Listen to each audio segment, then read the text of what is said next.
A taste of entitlement, greed, avarice and deception.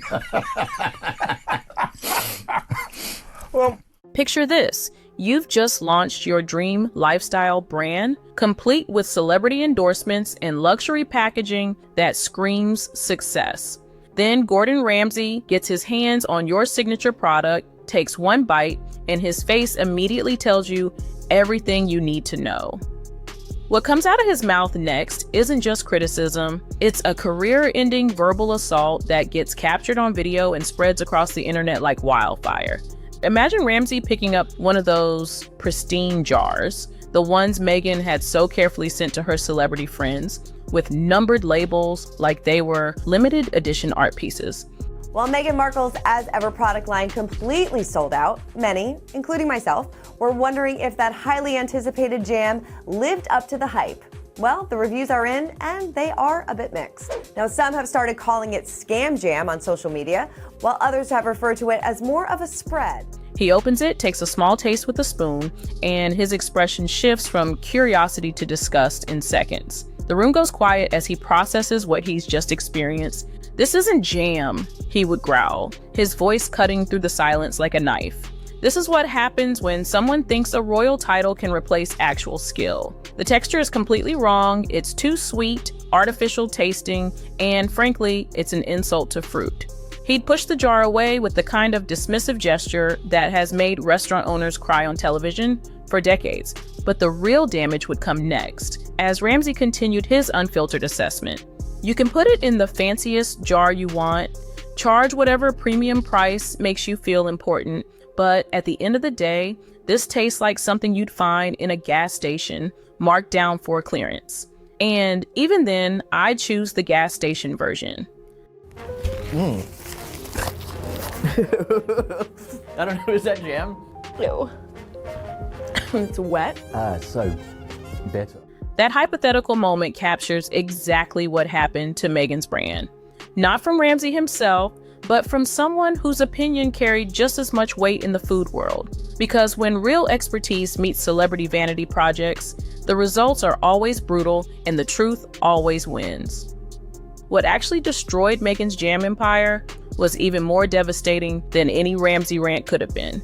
It came from someone who understood the technical aspects of jam making so thoroughly that their critique didn't just attack the taste, it exposed fundamental flaws in the entire production process that proved this was amateur hour from start to finish. This is where everything went nuclear.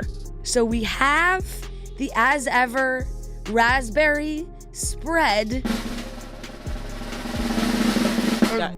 And good jam. It is sweet and it is tart, but I like my raspberry. I want my raspberry jam to pop. I'm in love with that That's jam. really good. While celebrities were posting pretty pictures and regular people were still curious about the hype, someone with actual expertise finally got their hands on Meghan's product. Donna Collins, a MasterChef alumna and founder of the Jelly Queens, decided to do what everyone else was too polite to do. She told the truth. Collins didn't just critique the jam, she completely destroyed it with the kind of technical precision that only comes from years of actual experience. She called Meghan's product a fruit spread, and then explained exactly why that designation was basically a professional insult. Meghan Markle's new lifestyle brand, As Ever, drops this week, and her £10.80 jam, gone. Herbal teas, sold out. Luxury honey, not a drip left. The launch comes alongside her Netflix show, With Love, Meghan, which got mixed reviews, but still hit Netflix's top 10, so somebody's watching. It's a real disappointment that Meghan is selling a fruit spread, which is what you make when your jam fails, Collins stated bluntly. She wasn't pulling any punches. In the jam industry, a spread is what we call something that didn't work. It can have the best ingredients, but if I had a jam that was too runny, I'd slap a label on it and call it a spread. The technical breakdown was devastating.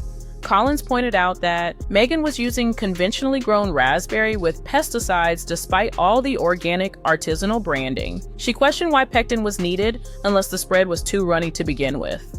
Every single detail of the product screamed amateur hour to someone who actually understood the craft. There's no excuse for this. It should be perfect, Collins continued. Meghan Markle's podcast is on pause, but not because she ran out of things to say. No, she's just busy being a jam queen now. Now, her lifestyle brand, American Riviera Orchard, yes, the dreamy one that has handwritten labels, $30 jars of jam, is taking over. This wasn't some random hater on the internet. This was a professional calling out substandard work in her field. It was like watching a MasterChef critique a microwave dinner that someone was trying to pass off as gourmet cuisine. The review went viral immediately. Food industry professionals started sharing it, adding their own observations about celebrity vanity brands. Regular consumers who'd been swept up in the celebrity hype suddenly realized they'd been played. The emperor had no clothes, and everyone could see it now. Collins had done what Gordon Ramsay does on his shows. She'd stripped away all the marketing nonsense and judged the product purely on its merits.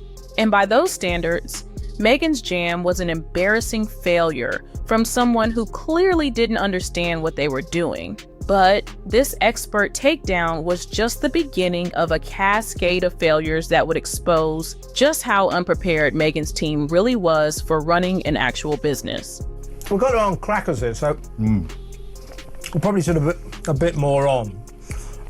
So I'm licking it there because with the cracker and the amount, the stingy amount. Let's bring a bit of salt. But I mean, I'll be fair. That's quite a fruity taste, isn't it? It's tangy. It's nice. Yeah, it's not bad at all. It's all right. Back in March 2024, Meghan quietly launched what she thought would be her golden ticket back to relevance. She called it American Riviera Orchard, and the strategy was as predictable as it was pathetic. Instead of actually proving her product was worth buying, she went straight to her celebrity friends with numbered jars like some exclusive art collection. Oprah got jar number 1, Serena Williams got her own special delivery, Chrissy Teigen, Mindy Kaling, Kris Jenner, they all posted their little Instagram stories showing off these numbered jars like they'd won the lottery. Now, one reviewer for the Daily Mail claimed that the product was watery when open, which led to questions about how the product traveled. Another TikTok user referred to it as the perfect sour jam, and another said it was so sweet that it should be used for desserts. Each jar was marked a 50, as if scarcity would somehow make mediocre jam seem luxurious. The whole thing reeked of desperation, disguised as exclusivity. This wasn't organic word-of-mouth marketing.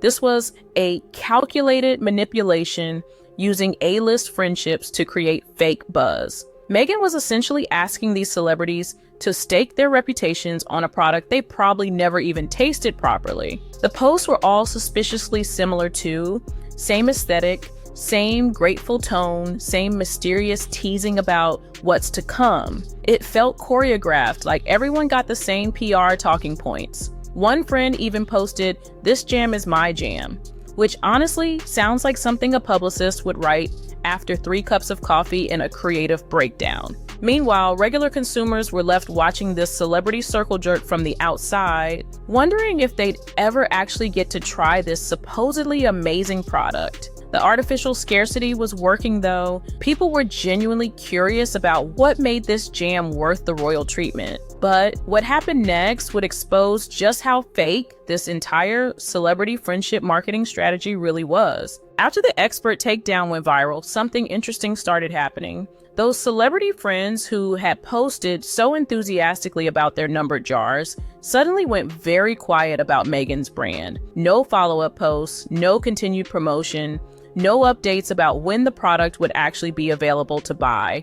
It became painfully obvious that these A-listers had basically been used as unpaid marketing, without really understanding what they were endorsing. They trusted their friendship with Meghan and assumed the product must be good if she was confident enough to send it to them. The expert criticism made them look foolish by association. Compares with some popular brands. Let's get into it. It's very sweet. Very, very sugary. It's pretty good. Yeah, I could throw that on some toast. Also, I've heard Meghan's is not as sweet, it's a bit watery. I'd say that was not Meghan's. Oh, it's already different. Some industry watchers started questioning whether these celebrities had even really tasted the product or just posted because they felt obligated to support a friend. The numbered jars suddenly looked less like exclusive gifts and more like props in a calculated marketing campaign that had backfired spectacularly. The silence was deafening. These are people who normally promote everything from skincare to streaming services, but suddenly none of them had anything more to say about Meghan's jam empire. That kind of coordinated quiet suggests some very uncomfortable conversations happen behind the scenes. One marketing expert noted that this was exactly why authentic influencer partnerships matter more than celebrity favors. When you're relying on friendship rather than genuine product quality, everything falls apart the moment someone with credibility calls you out. The celebrity marketing disaster was just the tip of the iceberg, though, because behind the scenes, even more fundamental problems were destroying the entire operation. Just when you thought it couldn't get worse, reports started surfacing about how Netflix was essentially controlling Meghan's entire business timeline. The streaming giant wasn't just producing her cooking show, they were apparently dictating when she could actually launch her products. Sources revealed that the American Riviera Orchard launch was being held hostage until Netflix was ready to debut Meghan's lifestyle show. This meant all those celebrity endorsements, all that carefully built anticipation, was basically worthless because consumers couldn't actually buy anything. The partnership also exposed another embarrassing detail. Meghan's cooking show wasn't even being filmed at her own Montecito mansion like everyone assumed. They were using the estate of millionaire philanthropists Tom and Sherry Cipolla. So much for the authentic personal touch she was trying to brand around. This revelation made the whole thing feel even more fake and manufactured. Here was someone trying to sell lifestyle products based on her supposedly perfect domestic life, but she couldn't even film at her own home. Yeah, I mean, it's all right. I mean, nothing. It's not worth $14. It's not worth 14. I mean, and I'll say this as well. The packaging is quite nice. I mean, she's obsessed with packaging. She made a big thing about this. The aspirational brand image was crumbling under the weight of reality. Netflix's involvement also raised questions about whether this was ever really Meghan's independent business venture or just another piece of content for their platform. Were consumers being sold products, or were they being sold a TV show with products as props? When As Ever products finally launched in March 2025, Meghan's team immediately claimed they'd sold out in under an hour. The website crashed, products disappeared, and social media lit up with posts about the incredible demand. Success at last, right? Not so fast. Industry experts started questioning the numbers immediately. How many products were actually available? Was this genuine demand or artificial scarcity? When you're selling limited quantities and have a built-in celebrity fan base, selling out quickly doesn't necessarily mean your product is good. More suspicious was what happened after the supposed sellout. Radio silence, no restocking announcements, no updates on when products would be available again, no momentum building on the supposed success. For a brand that had supposedly just proven massive consumer demand, they seemed remarkably quiet about capitalizing on it. Some observers noted that this pattern, big launch, quick sellout, then nothing, is actually common with celebrity vanity projects that don't have real business infrastructure behind them. It's easier to create the illusion of success with limited inventory than to actually build a sustainable business. The timing was also convenient. The launch coincided with Meghan's Netflix show debut, which was delayed due to LA wildfires. This gave them a perfect excuse for any logistical problems or delayed follow-through on the business side. The Meghan Markle jam disaster isn't just about one failed product launch. It's a perfect case study in everything wrong with celebrity business ventures and why expertise actually matters more than fame. Donna Collins' expert takedown exposed the fundamental problem with celebrity brands that prioritize image over substance. You can have the most beautiful packaging, the most exclusive marketing, and the most famous endorsers, but if your actual product is substandard, someone with real knowledge will eventually call you out. The whole saga also revealed how celebrity friendship networks can be exploited for marketing purposes.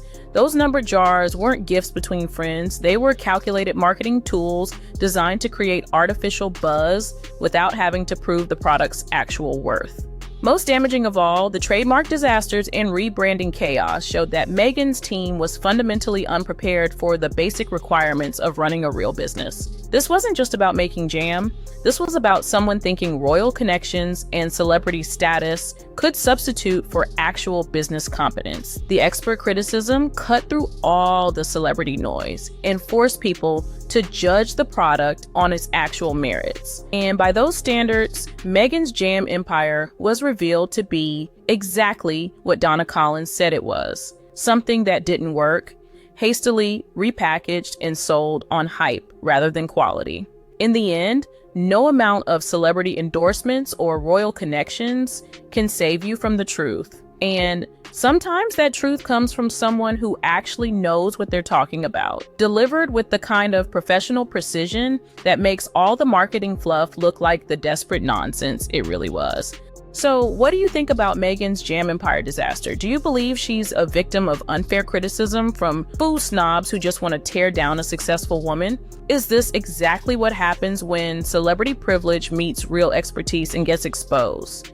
Should we give her credit for trying something new? Or is this just another example of thinking royal connections can replace actual business knowledge? Let me know your thoughts in the comments below. And if you found this breakdown of how one expert review destroyed an entire celebrity brand as brutal as I did, make sure to hit that subscribe button for more celebrity business failures exposed. Thanks for watching, and I'll see you in the next video.